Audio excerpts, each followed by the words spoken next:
Bismillahirrahmanirrahim. Assalamualaikum warahmatullahi wabarakatuh. Alhamdulillah. Alhamdulillahi rabbil alamin. Wassalatu wassalamu ala asrafil anbiya'i wal mursalin. Nabiyina Muhammadin wa ala alihi wa sahbihi ajma'in. Subhanaka la ilma lana illa ma'alamtana. Innaka antal alimul hakim. La haula wa la quwata illa billahil aliyil azim.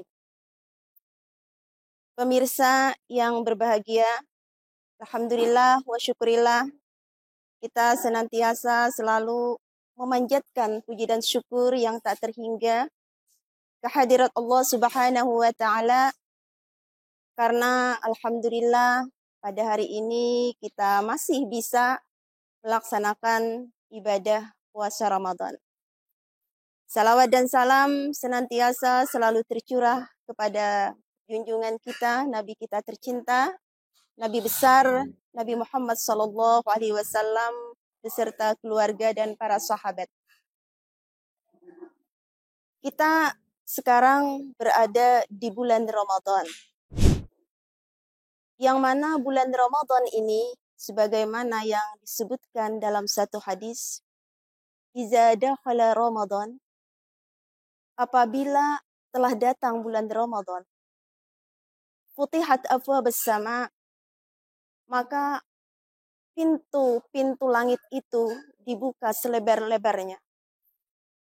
Wa ghullighatil abwaba jahannam, dan pintu neraka ditutup serapat-rapatnya.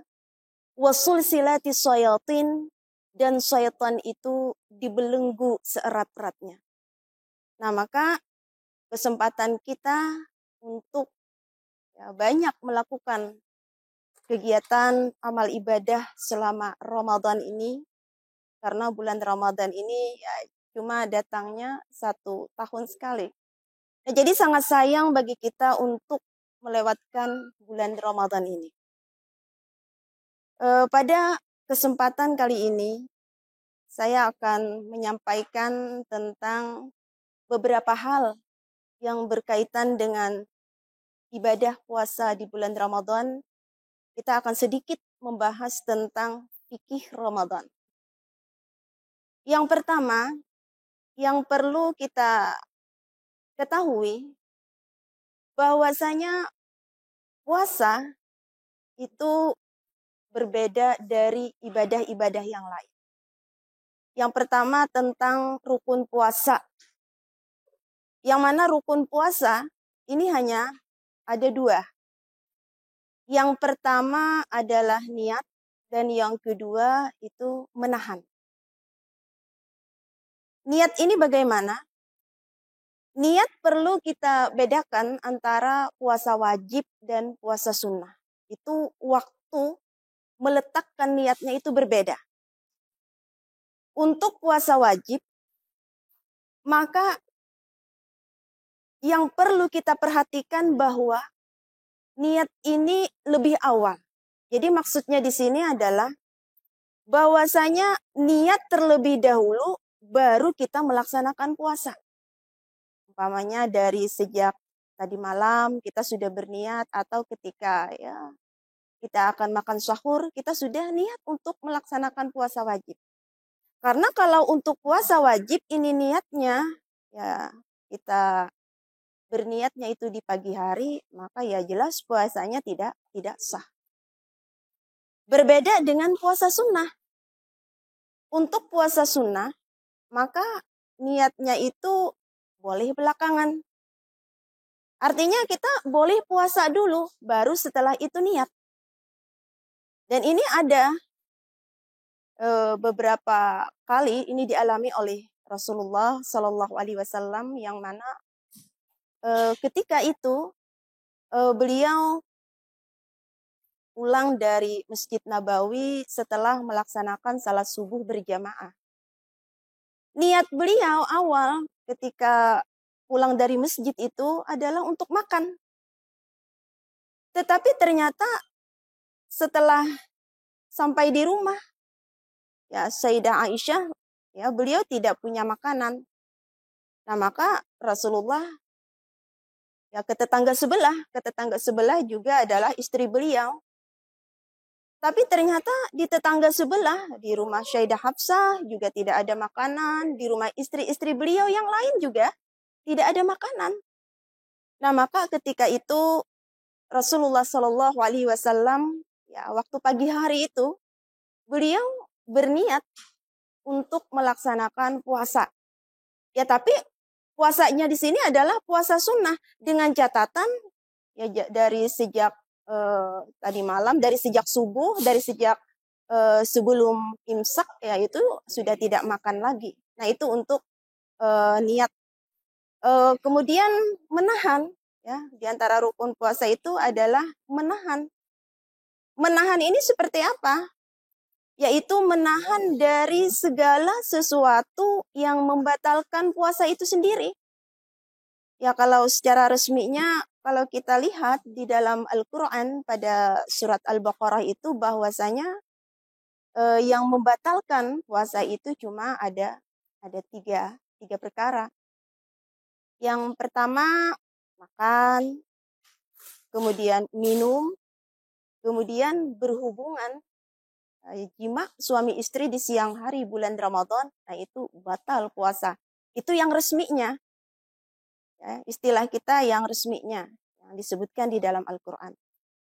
Tapi ada beberapa perkara juga yang tidak resmi, yang ini bisa membuat kita tidak dapat pahala puasa, diantaranya marah-marah, kemudian apalagi berdusta, menggibah. Ini jadi kalau kita berada di bulan Ramadan, maka ya bukan berarti boleh di luar Ramadan, tapi kalau kita sudah berada di bulan Ramadan, maka ini remnya itu lebih dikencangkan. Kita jangan sampai ya marah-marah di bulan Ramadan dengan anak misalnya. Ini jangan sampai. Karena kata Rasulullah, berapa banyak orang yang melaksanakan ibadah puasa, tapi dia tidak mendapatkan apa-apa dari puasanya tersebut, kecuali hanya lapar dan haus saja. Nah, jadi sia-sia juga puasa kita.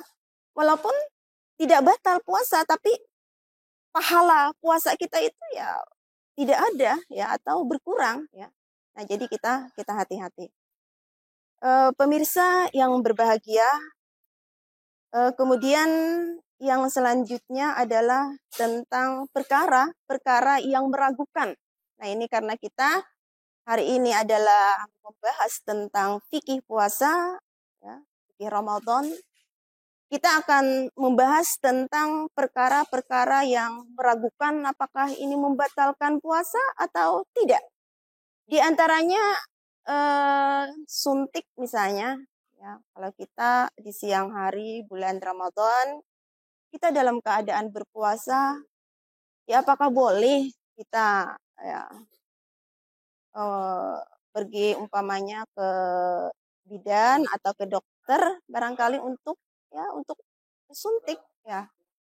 Maka ini ada beberapa pandangan para ulama yang mana itu tidak membatalkan puasa. Nah, ini pendapat yang jumhur. Ya, ini itu tidak membatalkan puasa kalau kita melakukan suntik. Misalnya ya suntik apa? Kita misalnya dalam keadaan pilek umpamanya kita bersuntik, maka itu tidak membatalkan puasa. Nah, tapi sebagian ulama yang lain itu memakruhkannya.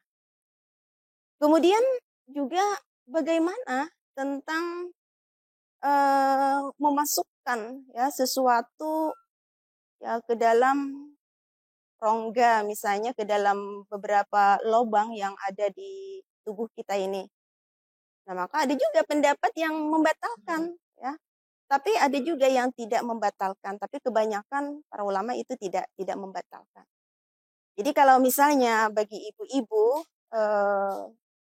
ketika mau menyiapkan hidangan untuk berbuka puasa, ya, kemudian ingin sedikit mencicipi makanan, nah maka sekedar mencicipi saja itu diperbolehkan untuk mengetahui rasanya. Apakah ini manis umpamanya, apakah ini kurang garam misalnya, maka diperbolehkan. Tapi dengan syarat dibuang lagi. Jangan sampai ditelan, kalau ditelan batal. Makanya dalam mazhab Syafi'i itu berkumur-kumur, ini semua mazhab bahkan ya, berkumur-kumur itu tidak membatalkan puasa di siang hari bulan Ramadan. Tapi dalam mazhab Syafi'i itu makruh hukumnya. Ya walaupun boleh, tidak membatalkan, tapi berkumur-kumur itu ya makruh hukumnya. Kita boleh berkumur-kumur di siang hari bulan Ramadan, asalkan kita jujur. Misalnya kita berkumur-kumur 3 kali masuk air ke dalam mulut kita, ya keluarnya juga harus 3 kali. Jangan sampai dikorupsi. Masuk 3 kali, keluar 2 kali. Nah ini batal sudah. Karena ya diperbolehkan tadi, akan tetapi itu makruh hukumnya. Tapi tidak membatalkan puasa. Karena yang namanya makan, yang namanya minum itu kan mesti harus melewati tenggorokan. Ya, melewati tenggorokan. Nah itu ada sebagian ya yang memakruhkannya. Kemudian yang selanjutnya ada beberapa orang-orang yang terkait dengan keringanan ya untuk tidak melaksanakan ibadah puasa, artinya mereka diberikan keringanan. Yang mana disebutkan di dalam Al-Quran itu masih pada surat Al-Baqarah, di mana Allah Subhanahu wa Ta'ala berfirman, "Faman kana minkum maridan aw 'ala syafarin fa'iddatun min ayyamin ukhar." Dan siapa di antara kalian sakit misalnya, maridun, ada orang yang sakit, aw 'ala safarin fa'iddatun min ayyamin ukhar, atau dia dalam keadaan safar, dia bepergian ke tempat yang jauh, maka dia boleh tidak melaksanakan puasa. Tapi dengan catatan nanti ya setelah dia sembuh, dia tidak sakit lagi, dia harus membayar hutang puasanya itu. Kita yang bahas yang pertama yang berkaitan dengan maridun. Ya, maridun atau orang yang sakit ini yang seperti apa? Orang yang sakit itu ada 2 kondisinya. Yang pertama, yang diperbolehkan untuk tidak melaksanakan ibadah puasa adalah apabila dia puasa, kemudian dengan sakitnya itu, ya, maka semakin parah penyakitnya lantaran dia berpuasa. Nah ini yang pertama. Jadi dia boleh tidak berpuasa asalkan ya ada umpamanya keterangan dari dokter bahwa kalau berpuasa maka ini akan memperparah penyakitnya. Maka itu boleh tidak berpuasa. Atau yang kedua, orang yang sakit dia tidak diperbolehkan untuk tidak berpuasa. Apabila dia puasa maka akan memperpanjang ya, memperlama kesembuhannya. Nah, itu boleh juga.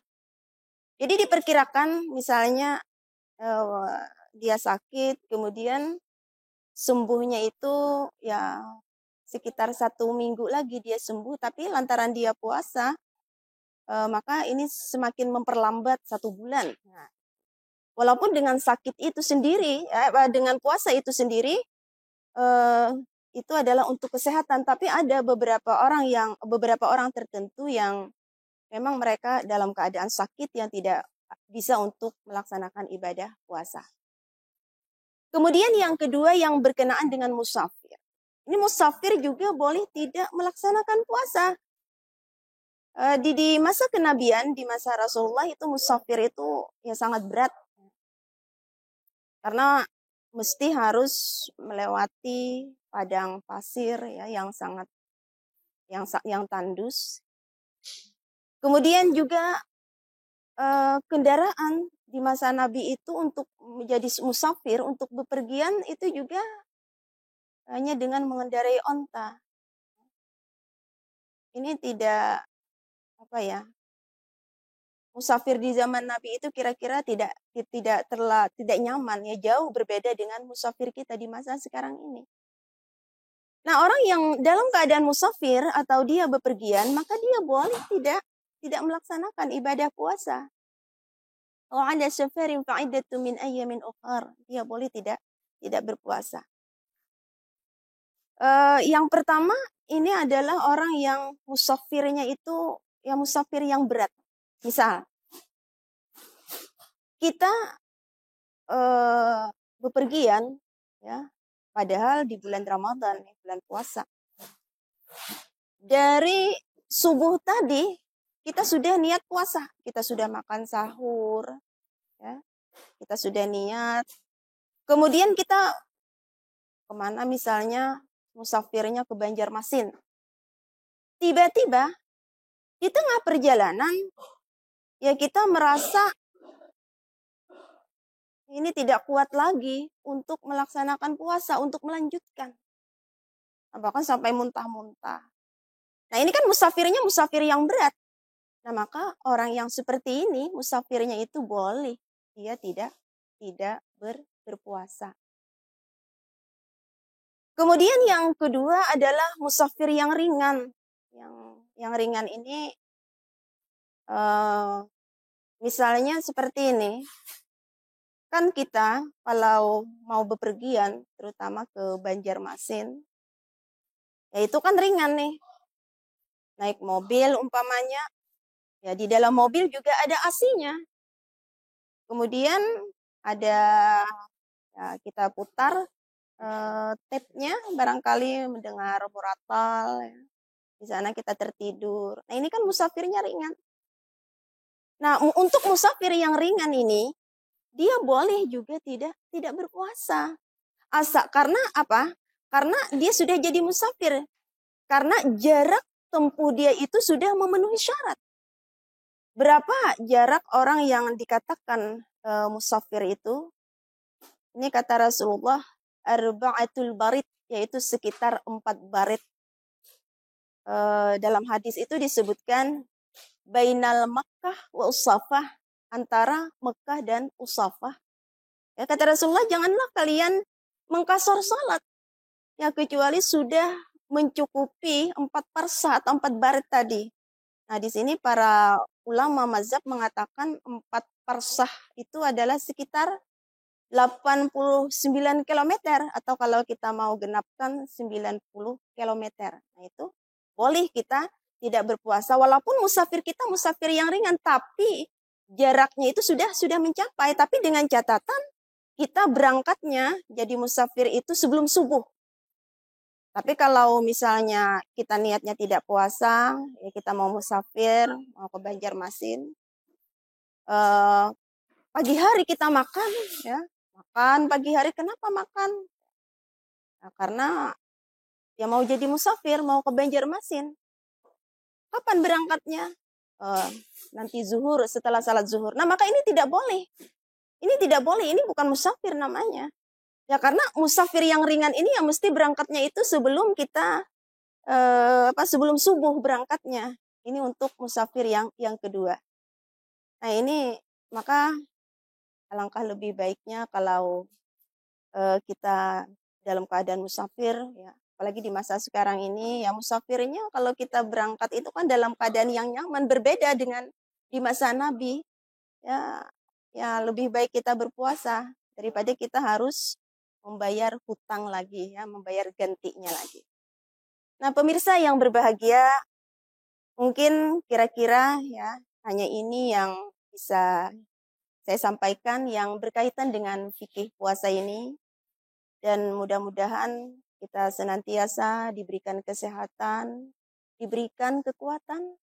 Ya mudah-mudahan kita bisa melaksanakan ibadah puasa di bulan Ramadan ini dengan sempurna dan ibadah-ibadah yang lainnya. Dan mudah-mudahan kita senantiasa mendapat rahmat dari Allah Subhanahu wa taala. Usikum nafsi bitaqwallah. Assalamualaikum warahmatullahi wabarakatuh.